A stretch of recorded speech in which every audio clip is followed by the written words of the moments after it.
Tech ലോകത്ത് നിന്നുള്ള വാർത്തകൾ.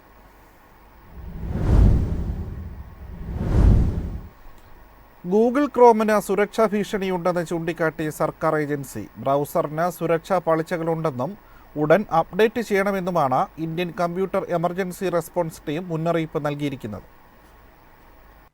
മാക് OS, വിൻഡോസ്, ലിനക്സ് തുടങ്ങിയ ഓപ്പറേറ്റിംഗ് സിസ്റ്റങ്ങളിൽ അപ്ഡേറ്റ് ചെയ്യാത്ത ഗൂഗിൾ ക്രോമാണ് ഉപയോഗിക്കുന്നതെങ്കിൽ ഉടൻ തന്നെ അപ്ഡേറ്റ് ചെയ്ത സുരക്ഷ ഉറപ്പുവരുത്തണമെന്നാണ് സെർട്ടിൻ മുന്നറിയിപ്പ് നൽകിയത്. ഒന്നിലധികം സുരക്ഷാ പിഴവുകളാണ് ഗൂഗിൾ ക്രോമിൽ കണ്ടെത്തിയിരിക്കുന്നത്. ഇതിലൂടെ ടാർഗറ്റ് ചെയ്ത സിസ്റ്റങ്ങളിൽ അനിയന്ത്രിതമായ കോഡ് നടപ്പിലാക്കുവാനും അനധികൃത ആക്സസ് നേടാനും ഹാക്കർമാർക്ക് സാധിക്കും. ഇത് ഡാറ്റ ചോർച്ചയ്ക്കും സാമ്പത്തിക നഷ്ടത്തിനും ഇടവരുത്തുമെന്നും Indian computer emergency response team മുന്നറിയിപ്പ് നൽകുന്നു. പാസ്വേഡുകളും വ്യക്തിഗത വിവരങ്ങളും സാമ്പത്തിക വിവരങ്ങളും ബ്രൗസറിൽ സൂക്ഷിക്കുന്നവർക്ക് ഗുരുതര പ്രത്യാഘാതങ്ങൾ ഉണ്ടാകാൻ സാധ്യതയുണ്ടെന്നും സെർട്ടിൻ ചൂണ്ടിക്കാട്ടി. അപ്ഡേറ്റ് ചെയ്യാത്ത ഗൂഗിൾ ക്രോം ഉപയോഗിച്ചതിലൂടെ നിരവധി പേരാണ് അടുത്തിടെ ഹാക്കർമാരുടെ കുരുക്കിൽ വീണത്. ക്ലൗഡ് സേക്കിന്റെ റിപ്പോർട്ട് പ്രകാരം 2024 ലോകത്ത് ഏറ്റവും കൂടുതൽ സൈബർ ആക്രമണങ്ങൾ നേരിടേണ്ടി വന്ന രാജ്യങ്ങളുടെ പട്ടികയിൽ ഇന്ത്യ രണ്ടാമതാണ്. 2024 ഇന്ത്യയിലെ 95 സ്ഥാപനങ്ങൾ ഡാറ്റ ലീക്കിന് ഇരയായിട്ടുണ്ടെന്നാണ് റിപ്പോർട്ടിൽ പറയുന്നത്. News desk MyFin TV. Elon മസ്കിന്റെ ടെസ്ല ഇന്ത്യയിൽ ഫാക്ടറി നിർമ്മിച്ചാൽ അത് US ചെയ്യുന്ന അനീതിയായിരിക്കുമെന്ന് പ്രസിഡന്റ് ഡൊണാൾഡ് ട്രംപ്. താരിഫ് ഒഴിവാക്കുന്നതിനായി ഇന്ത്യയിൽ പ്ലാന്റ് നിർമ്മിക്കാനുള്ള നീക്കവുമായി ടെസ്ല മുന്നോട്ടു പോകുന്നതിനിടയിലാണ് ട്രംപിന്റെ പരാമർശം. നിലവിലെ പദ്ധതി അനുസരിച്ച് ഏപ്രിലോടെ ഇന്ത്യയിൽ ഷോറൂമുകൾ തുറക്കാനാണ് ടെസ്ലയുടെ തീരുമാനം. മുംബൈയിലും ഡൽഹിയിലുമായി ഇതിനുള്ള സ്ഥലം കണ്ടെത്തി കഴിഞ്ഞതായാണ് സൂചന.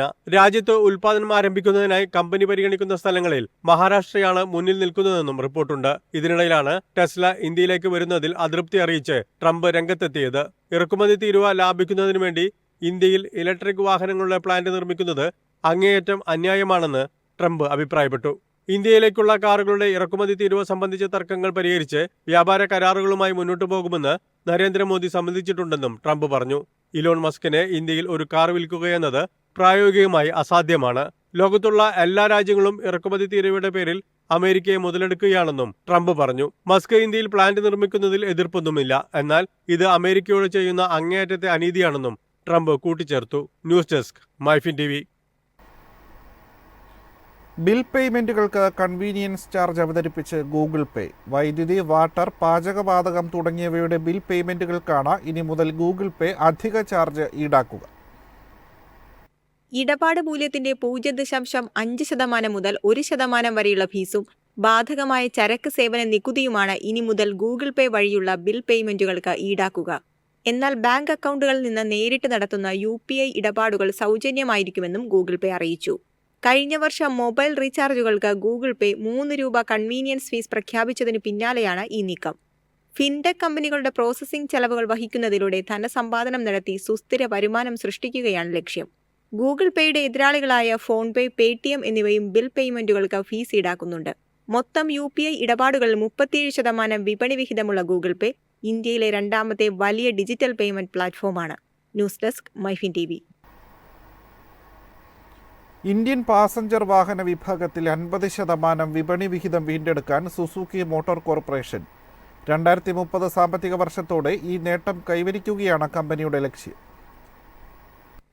പുതിയ എൻട്രി ലെവൽ ഉൽപ്പന്നങ്ങൾക്കൊപ്പം കൂടുതൽ SUV, MPV മോഡലുകൾ രാജ്യത്ത് അവതരിപ്പിക്കാനാണ് ജാപ്പനീസ് വാഹന നിർമ്മാതാക്കളായ സുസുക്കി മോട്ടോർ കോർപ്പറേഷന്റെ തീരുമാനം.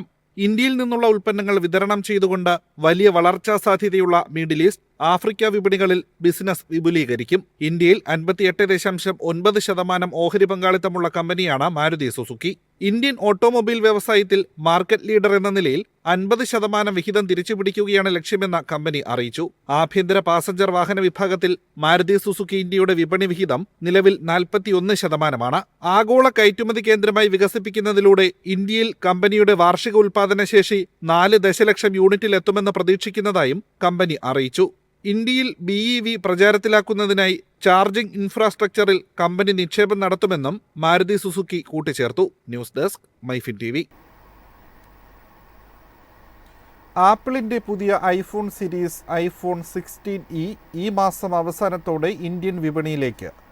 ഇന്ത്യയിൽ അസംബിൾ ചെയ്ത ഫോൺ ആഭ്യന്തര വിൽപ്പനയ്ക്ക് പുറമെ തിരഞ്ഞെടുത്ത രാജ്യങ്ങളിലേക്ക് കയറ്റുമതിയും ചെയ്യും. ഐഫോൺ 16 സീരീസിനെ അപേക്ഷിച്ച് കുറഞ്ഞ വിലയ്ക്ക് ഐഫോൺ 16e ലഭ്യമാകുമെന്ന് കമ്പനി അറിയിച്ചു. ഫോണിന്റെ പ്രാരംഭ വില 59,900 രൂപയാണെന്നാണ് സൂചന. പ്രീ ഓർഡറുകൾ നാളെ മുതൽ ആരംഭിക്കുമെന്നും ആപ്പിൾ സ്റ്റോറിലും കമ്പനിയുടെ അംഗീകൃത പങ്കാളികളിലും ഫെബ്രുവരി 28 മുതൽ ഫോൺ ലഭ്യമാകുമെന്നും കമ്പനി അറിയിച്ചു. A18 chip, Apple intelligence integrated 2x telephoto ലെൻസുള്ള 48 MB ഫ്യൂഷൻ ക്യാമറ എന്നിവയുമായാണ് ഫോൺ എത്തുക.